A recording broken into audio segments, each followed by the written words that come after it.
After the communion, there will be some boxes on the way out.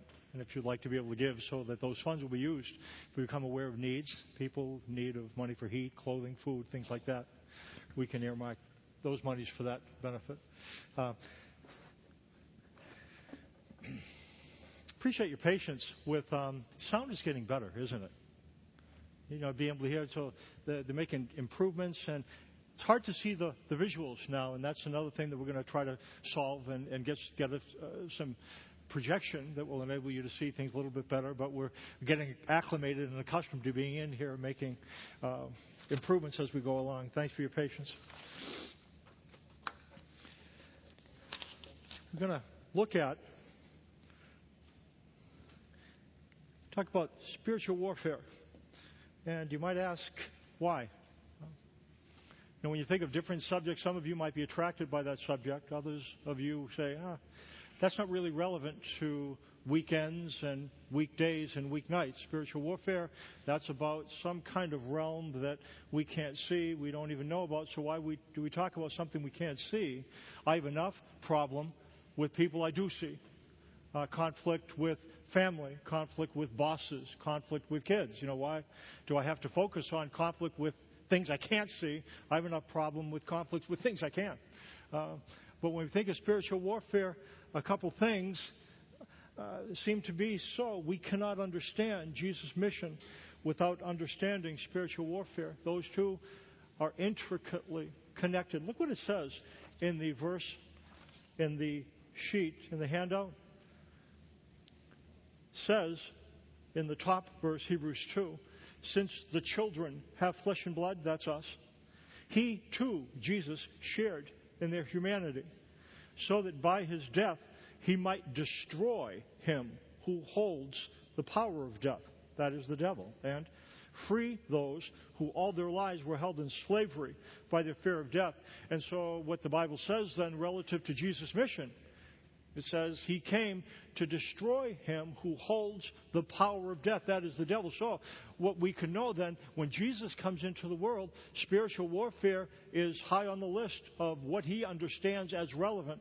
And what we're going to do is take a look at it and figure, is this relevant to us or not? And if it's relevant, how? But we cannot understand Jesus' mission without understanding spiritual warfare. Another thing is that each one of us is being engaged in spiritual warfare. And what I mean by is being engaged, that doesn't matter if we're fighting back or not. It's one of those things, if you're in a country that's at war and armies are patrolling the place where you live, you might choose to say, hey, what time out? I'm not in this war. You can have your little war over there at my neighbors or over there in this other city, but I'd rather not be in it. So thanks so much. They're not going to go away because you are engaged in conflict. And what the Bible indicates is that that's kind of the way it is with us. On the back of the verse, I have some verses written out, and I'll call your attention to this, but look at the one at the bottom. Okay, L. What it says is our struggle, and it's talking about people who are followers of Christ, is not against flesh and blood, but against the rulers, against the authorities, against the powers of this dark world, and against the spiritual forces of evil in the heavenly realms. And what it says there then is that part of an army that's arrayed against us, the spiritual forces of evil in the heavenly realms. And it's not your boss. And it's not somebody living in your house. It's not a friend that you hang out with on the weekend, because these are people who live in the natural realm, the natural sphere. We have issues, or can I say this? There are some individuals who have issues with us, and they are supernatural beings. And that makes sense then. So if we know about spiritual warfare and we are being engaged, okay, then maybe we can figure out how to defend ourselves in some manner, and that's what we'll do. We're going to do a careful study over the next 4 weeks, and we're going to learn from somebody who did it better than anyone else, Jesus. And we'll see there was a time when he was purposefully led into a place to do spiritual warfare. And what we're going to do, we're going to sit down in the wilderness, and we're going to listen, and we're going to look We're going to learn what we can learn from how Jesus handled it, because we can't learn from anybody better. That's what we'll do over the next 4 weeks. The reason why it has been included, I think, is in order to equip us, to give us some idea of what's involved. I'm going to say ahead of time, what we will learn about spiritual warfare will surprise some of you. I'm going to say this ahead of time. It might not be what you heard. And what we want to do then, I'm going to give you what I think to be some assumptions and implications from the passage. But we'll look through the passage together. And I invite you, anytime you hear this stuff, we're going to go through it. And your job is to listen. And if what you hear lines up with the Bible, then say, wow, I'm really going to make some room for this. Because this is for us. This is our authority, not me. The Bible is our authority. And what we try to do here is, every time you're here, we're going to talk about the Bible and try to figure out what it has to say. And when we hear what it says about spiritual warfare, it might be different from some of the things you've been told that it says. Let's look. Let's look at the combatants, first of all. The combatants. What is this about? Clearly, this is about Satan versus Jesus in this particular instance. Look what it says. And I'm then going to read the first paragraph of the passage. As soon as Jesus was baptized, he went up out of the water. At that moment, heaven was opened, and he saw the Spirit of God descending like a dove and lighting on him. And a voice from heaven said, "This is my Son, whom I love. With him I am well pleased." Then Jesus was led by the Spirit into the desert to be tempted by the devil. After fasting 40 days and 40 nights, he was hungry. We see the battle has to do with Satan and Jesus, and a couple things. The attack came on the heels of a water experience. And what I mean by a water experience, Jesus' experience in the water was a really nice experience. He heard God. He heard the voice, "This is my Son, with him I am well pleased." He saw the Spirit come down. He felt the water, and it was an experience that kind of came through his senses. He could see it. He could hear it. He could feel it. It was a water experience. We have water experiences with God. And what I mean by that, not liquid, but there are times where God seems to be close. I've never heard God talk, but I've had times when I have a thought in my mind that didn't seem to come from where I was. It just came from somewhere out here. And I think God does that. Sometimes through other people, God might have arranged something so you walked into a circumstance, and for you, it's no coincidence. Because you understand that had to be divinely set up. It was too strange. And when you're in that type of experience, you can say, gee, I think God set that up. Sometimes it occurs to you, I think I've got to do this. Or I think this person might have some problems. And you check into it. You make the call. You call the person, and lo and behold, how did you know? I was just thinking that, all right? And we have those experiences where God seems to have penetrated and shows himself to us in ways that we can hear, see, touch. Water experiences. That's what Jesus had. And it was an experience after 30 years where it was the beginning of his public ministry. Satan versus Jesus, the attack came in the midst of a wilderness experience. And right after he comes up out of the water, the wilderness is not far away from the place where the water is. And so what this means for Jesus, he comes out of the water, and I imagine he would have liked to have stayed there at the place where, boy, I remember I heard that voice and saw the Spirit coming down, and I'd like to build a cabin right on the bank of this lake, this body of water, so that I could think about it. I could just sit there in the evening with a glass of iced tea and think, boy, wasn't that a great experience? I remember what that was like to go in.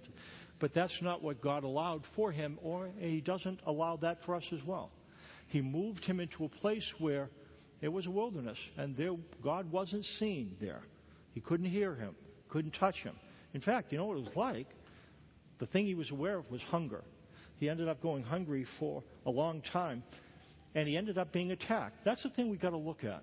But what I want us to look at, though, is that this attack came on the heels of a water experience and in the midst of a wilderness experience, and those two came bang, bang. Some of you have made recently or a while ago decisions to try to be a more authentic follower of Christ. And it might have been talking to somebody or at some kind of service, or you listened or read something.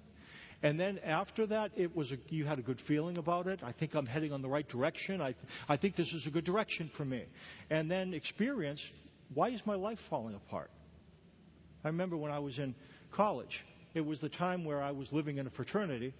And it's okay to live in fraternities, not the fraternity I was living in. And at that time, I had committed my life to Christ, and I won't tell you what else I had committed myself to. But it came to me, I had the opportunity to move into a place where some other individuals were trying to be followers of Christ, and they were good guys. You know, one of them was an All-American in lacrosse, and they were just decent guys. And I went in there and went in this house, and then the guy who moved into my room in the fraternity moved out. And I don't have any money, and I'm working in the kitchen in the evenings, and then I have to pay 2 rents. And then my roommate ended up having all kinds of problems. And I remember that I would come home at night, and he had a drug issue. I didn't know that. And so at nighttime, when we would lay down, he would say things to me like, you know, Mike, Satan's not just a bad guy. And I didn't know how to handle it. I didn't know a bunch. And he would tell me things, and he would lead me to try to believe things. And I remember when I'd go to bed at night, I'd say, geez, I hope he's asleep. But he wasn't asleep all the time. And I wondered, what am I doing wrong here? I did the thing. I moved out of the bad fraternity house, bad. Christian house, good, bad, good. And so I did what I was supposed to do. So, why is he awake? And why am I having to pay 2 rents? I bet you if I sat down with you, I bet you could tell me stories about that.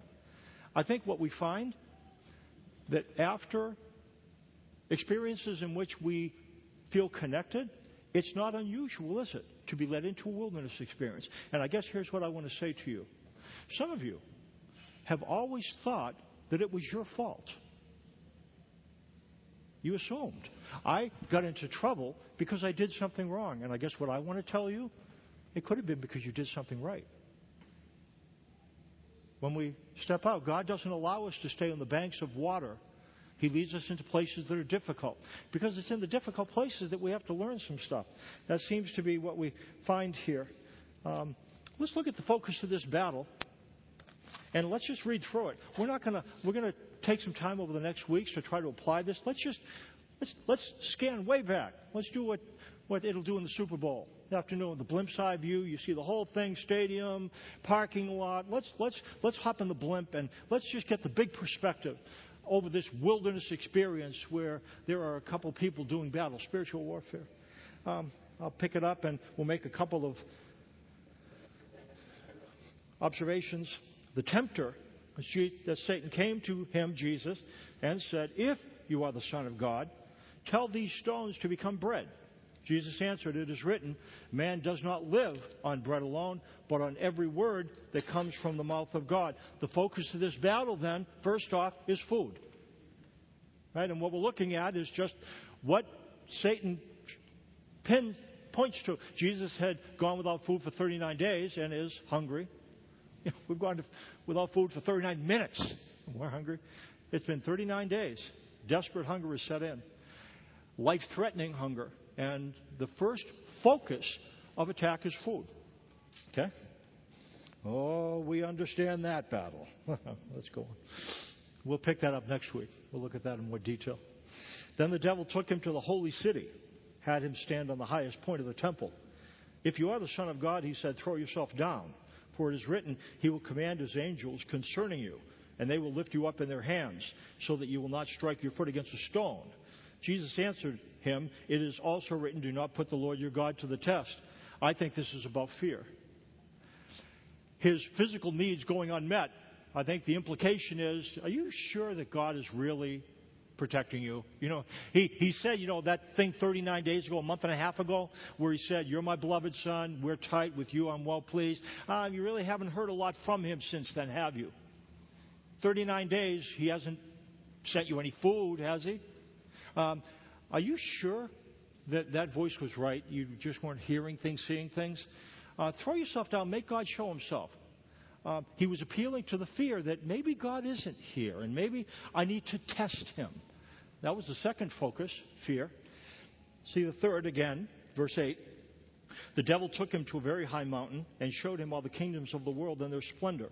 All this I will give you, he said, if you bow down and worship me. Jesus said to him, away from me, Satan, for it is written, worship the Lord your God and serve him only. When it says all the kingdoms of the world and their splendor, it's glory. The word is glory. And what it seems to be, I think he's offering him fame. And fame is neutral. We can use fame in a positive or negative way. I don't think he's appealing to Jesus, saying, you will have all the money in the world. I don't think Jesus was very materialistic. I think what he is offered is the accolades and the admiration of the entire world. And I think for Jesus, what he would do, he would take that fame and use it for a good purpose. He would divert people to focus on the Father. I think that's what he would do with it. But it is about fame. It is, Jesus, you will have a global, worldwide impact now. For this time, he's in the Judean wilderness. There's no one else around. And when he's shown all the kingdoms of the world, I don't know how that works, but he is backing off from the world, and Satan is showing him, and he's saying, I will take all the splendor, all the admiration of the people that live in all these kingdoms, and I will funnel it to you, and you'll be able to do whatever you want with it. I think it's about fame. Look at these things. Food, fear, fame. It says, then the devil left him, and angels came and attended to him. Is there anything immoral about food? Anything immoral about wanting food? Is there anything immoral? Fear isn't helpful. Can we control fear? You know what we know? You can't control your fear. I remember I was in the old resource center once, and I was walking out from my office. There's lights that come in through the window. And when I walked out of my office, through my door, all the lights were out. My shadow, there was then the light through the window shining on me, cast a shadow, and I saw something dark coming towards me. Now, I ended up knowing it was me. But before I had the opportunity to react, instantaneously, the hair in the back of my neck stood up. You know what we know about fear? That what we see stimulates a fear response even when the rest of our brain is not yet aware of it. Or we start to become afraid even before we know what we're afraid of. Do you understand what I'm saying? We cannot control the fear response because there are connections that go right from my eyes to the part of my brain that doesn't think first, it acts first. And then it informs the rest of our brain. So what I'm saying is this. You're afraid of something before you even know you're afraid, before you can even know you're afraid. I don't think fear is possible to control. I think to fear in some circumstances is normal, mortal. Now, am I saying fear is great? No. We have to deal with it, but we cannot not be afraid. I don't think there's anything immoral about fear. I heard somebody once talk about, well, fear is a sin. That's why I'm not afraid. To which I said, God bless you. And there's a person that is afraid but can't admit it. You know what I would rather? I would rather we own our fear than deny it. You know what happens when you own fear? You can do something about it.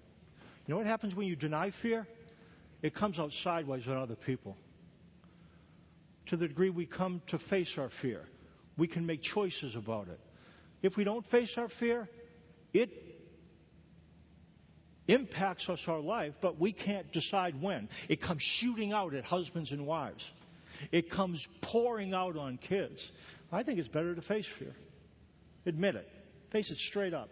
We'll find ways to help deal with it. Fame. Is it wrong to want people to smile at you? Is that wrong? Oh, yeah, we shouldn't. See, I'll tell you what. If you walk into a room and somebody is scowling and somebody is smiling, who are you going to go towards? Why? Because it's the way we're wired. I told you when there was an infant. No, not an infant. It was Sophia Johnson when she was young. Jesse would bring her to the office. Cute kids. Anyway, I'd play with her. And so I told you about this. I was, making that. And that's kind of a scary face, but she wasn't afraid of it. She was used to it. But then somebody came in the back, and it was like a kid. And so I went, I made a scary face. And she, like I told you, she acts as if she had been slapped. And because I was kind of looking up, and she went. Now, she didn't think about responding. It was an instinctive reflex, as if I had done the thing, to do the thing with the chop. You can never do it. When you want people to, you hit yourself in the knee and your knee flies out. It's like that. She didn't think. She reacted. I don't think it's possible for us not to react to people. I think that's the way we're made. You know what I want to suggest? Food, fear, and fame. The focus of this battle is about mortal needs. Mortal needs. Food, fear, fame. Things that we live by. So why am I saying this? I would like to suggest that the focus of our battle, while involving demons, doesn't really focus on demons. It's more about desires. Here's what I would suggest. In dealing with spiritual warfare, I would steer you away from trying to exorcise the demon of anger. Some kind of demon of something or other. I saw a show. They used to believe that in the Middle Ages. They had the 7 deadly sins, had 7 deadly demons. And what you do, you go to a place where they get the demon to go out. There's still people that do that. I know a good church with a guy that I respected very much. And he came to a place where he went to a meeting, one of those meetings, where they were casting out demons. And he said there was a demon of pride in him. And somebody who can do this said, come out. And he said the demon of pride came out.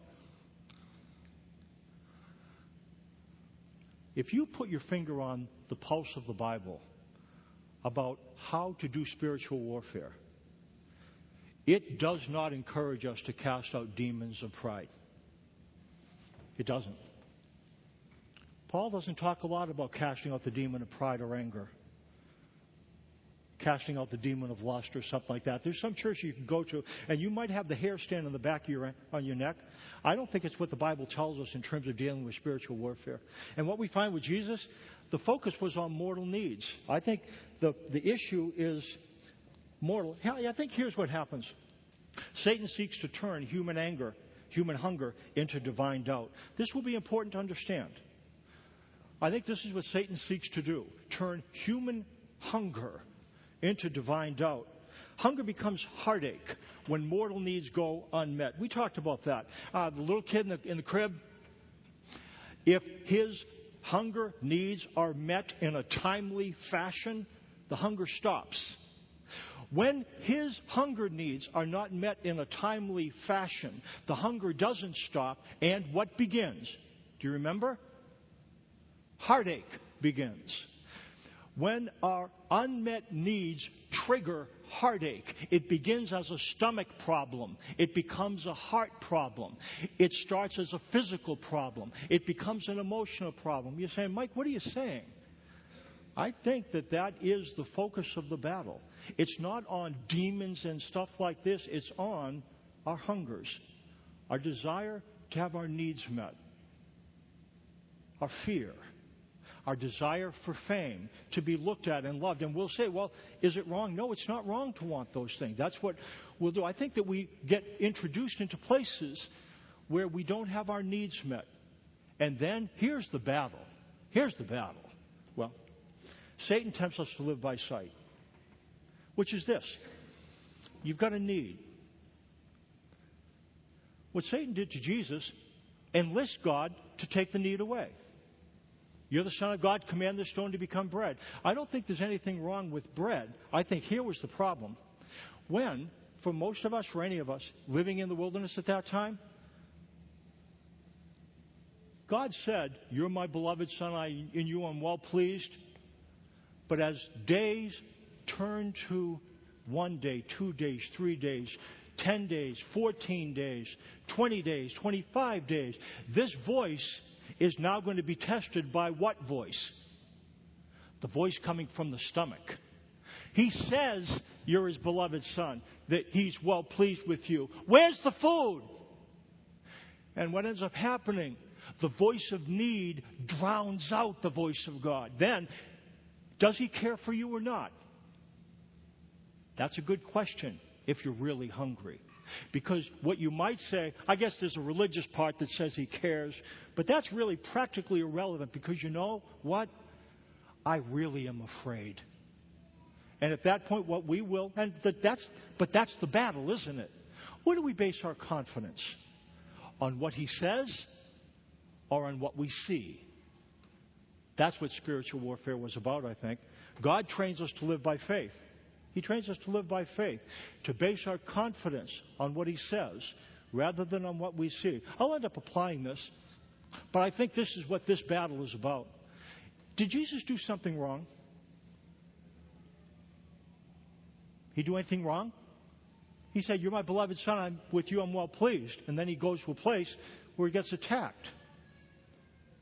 He didn't do anything wrong.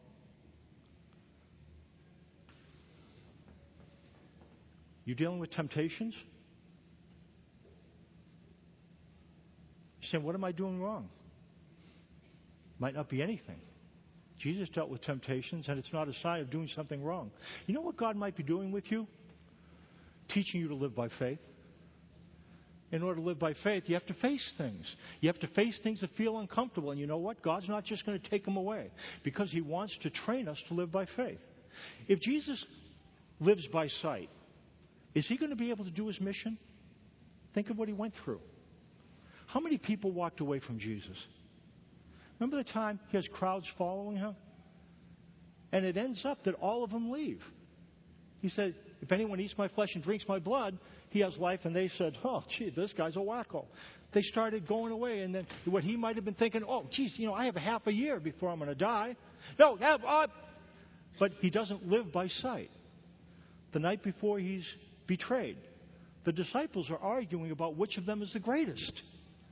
If I'm Jesus and I'm putting my hope in the message being propagated because of these guys, and they're slugging it out because you're a butthead. No, you're a butthead. And, I'm in a, geez. If I'm living by sight, that's not a real great thing. You know what Jesus has to do? He has to trust him. And to trust him, he has to live by faith, not by sight. And when everything's collapsing around, well, I don't need to tell you about that. I don't need to tell you about that, do I? What I know about you, not individually. I know you have needs. And some of them you've had for a long time. You're saying, how do you know that? Because we all do. And you know what I know? The needs make you feel like you've been abandoned. And you know what God's saying? I will never leave you or forsake you. You know what Satan says? You can never know, can you? And it all depends where you live in, by faith or by sight. I think that's what's going on here. Satan didn't create the hunger with Jesus. He seeks to take advantage of it, though. Satan assumes that the hunger, he wants to assume with Jesus that the hunger is calling the voice of God into question. He tempts us to live by sight, and God trains us to live by faith. The combatants, Satan versus Jesus, there's flesh versus spirit. I'm going to dip your fingers into something. Dig deeper into the nature of our warfare. In order to do so, we'll have to do a word study. Turn it over. I'm not going to read the whole thing. I am going to. Well, yeah, I might. I'm going to call attention to some verses. Look at A through E. Sarx is, we're doing a word study, by the way. This is the Greek word. It has Greek letters, but I turned the Greek letters into English ones. This is the word that is found in each of these passages. It's the same word. One word in each of the passages, but you'll notice the passages, the words in bold, is how the people interpreting this word put it in English. You understand that then? And it says different things. And so look at this reason a man will leave his father and mother and be united to his wife, and the two will become one sarx, one flesh. There's the word. The spirit is willing, but the body, flesh, sarx, is weak. The word became sarx and made his dwelling among us. Sarx, flesh, gives birth to sarx, flesh. Spirit gives birth to spirit. Spirit and flesh. I am the living bread, Jesus said, that came down from heaven. If anyone eats of this bread, he will live forever. This bread is my flesh. Sarx, which I will give for the life of the world. Now, there's places in the Bible, then, where the same word, but it's given a different translation. And here's what I'm going to do. We'll talk about this in the future. This is a bad interpretation. And this is in the New International Version of the Bible. I think it's a misfortunate interpretation of the word sarx, and I'll show you why. For when we were controlled by the sarx, flesh, but it calls it sinful nature. It doesn't have the word sinful, and it doesn't have the word nature. It's sarx. Okay? The sinful passions aroused by the law work on our bodies, so we bore through for death. I know that nothing good lives in me, that is in my sarx. I have the desire to do what is good but can't carry it out. Those who live according to the sarx have their mind set on what the sarx desires. If you live according to the sinful nature, sarx, you will die. Okay, you're saying, Mike, what's the point? So all this stuff. Flesh suggests that the focus of the conflict is mortal. Sinful nature suggests that the focus of the battle is moral. You say, okay. What is the nature of our struggle? What is the thing, flesh versus spirit? Is it this sinful nature inside us that is like this Tasmanian devil, like this thing inside us that is like, if you let it go, it's going to kill kids and it's going to shoot up, and it's this thing in us that, okay, I've done that enough, haven't I? But you know what I mean? Is that what we're struggling with? Is that where the focus of the conflict is? This thing in us that's terrible, awful, lousy, immoral, and our job is to try to control it. That's what sinful nature suggests, that there is in each of us this drooling, awful thing. I don't think that's what the passage is saying. I think it's the flesh sets its desire against the spirit. I don't need... You know where my problems start? With mortal needs. You know what happens if I don't get what I want? I start to feel unloved. Listen to me. When I feel unloved, you know what I start to do? I start to look for somebody to blame. And there's two possibilities. I can blame me and I'll withdraw. Or I can blame you and I'll attack. And if I still don't have my needs met, you know what I'll do? I'll attack more. And I'll withdraw more. And if you come after me, you know what I'll do? I'll retreat into a cave. And if you follow me into the cave, I'll attack and I'll force you out. Where did all this begin? With this, did it begin there? Is that where the focus, is that where the battle began? No. Where did it begin? I don't like what I have. And I don't have what I like. If we don't, that's where the battle is. And you know what Satan will do? You don't have what you like, do you? You know why? Because he doesn't love you. And you need to get what you want. You need to take care of it. You need to act on your own behalf to make people give you what you want. And we say, that's the battle. And what does God do? Does he want you to pretend that you don't have a desire for things? No. You know what I think? Flesh has three strategies. See, we're going to want stuff. You know what I mean?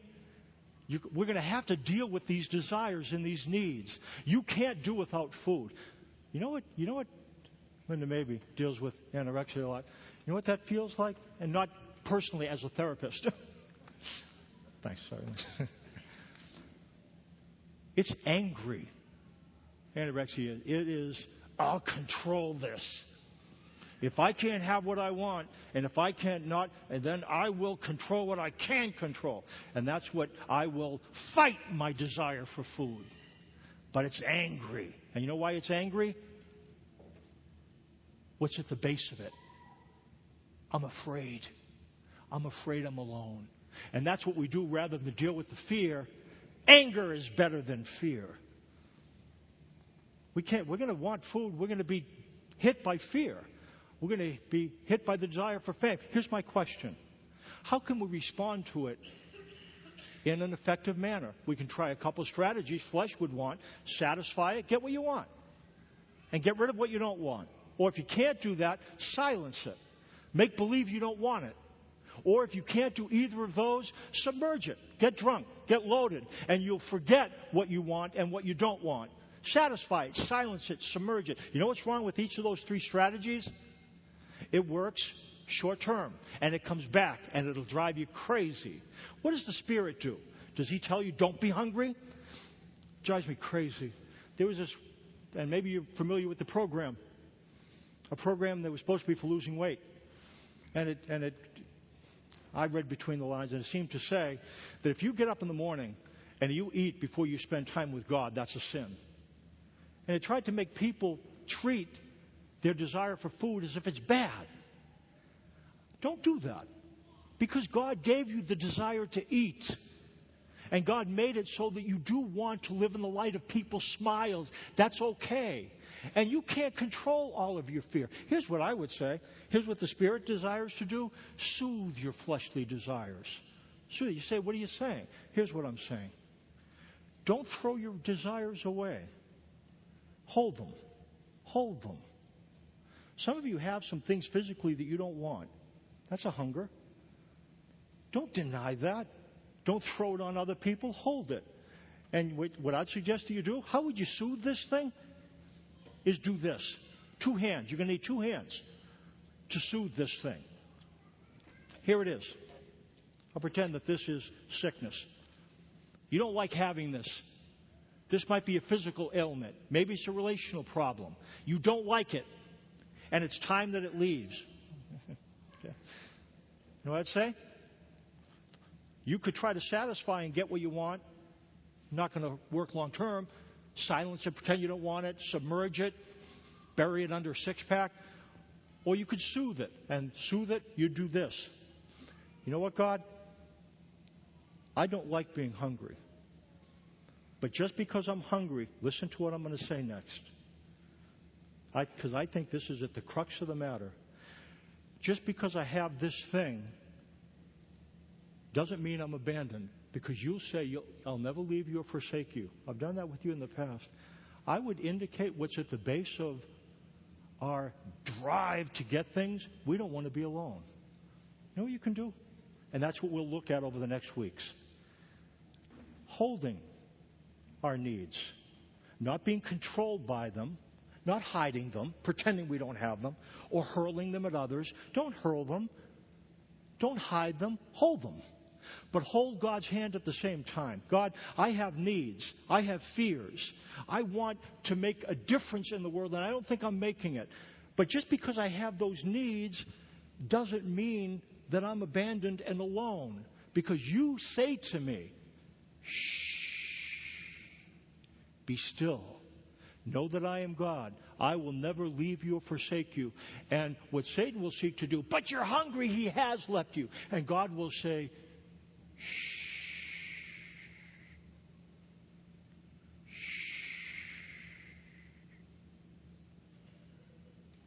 He'll whisper, be still. Don't try to shout at these things.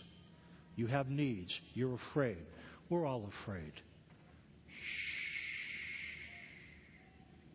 Be still and know that He is God. He will never leave you or forsake you.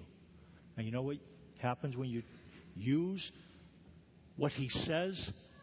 It soothes the desire. Now, it doesn't make it go away, but it makes it so that it doesn't scream. We're going to do communion now.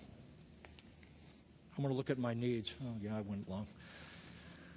So what we're going to do over the next couple minutes, come forward.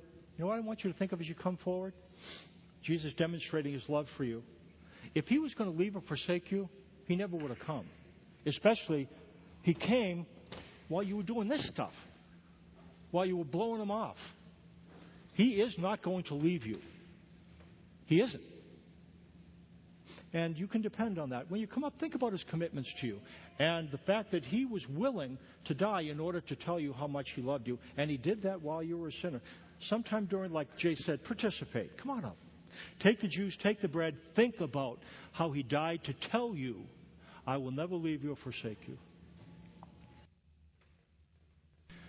We talked about the combatants this morning, just to tie up a loop. I think that it's probably more accurate rather than sinful nature versus spirit, mortal nature versus spirit, flesh versus spirit. In upcoming weeks, we'll talk about what that battle is like and how we wage it effectively.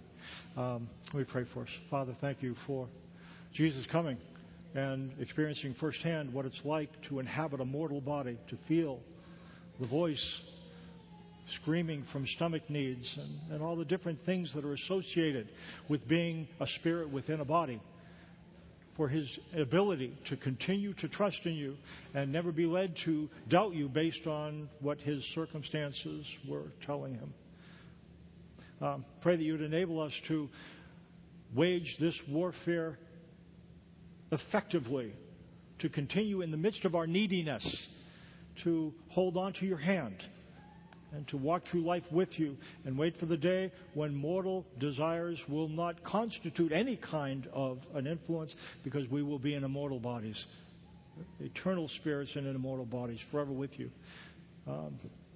Thanks for that and for the hope that we have. In Jesus' name, amen. Hey, as you go, if you care, there will be boxes on the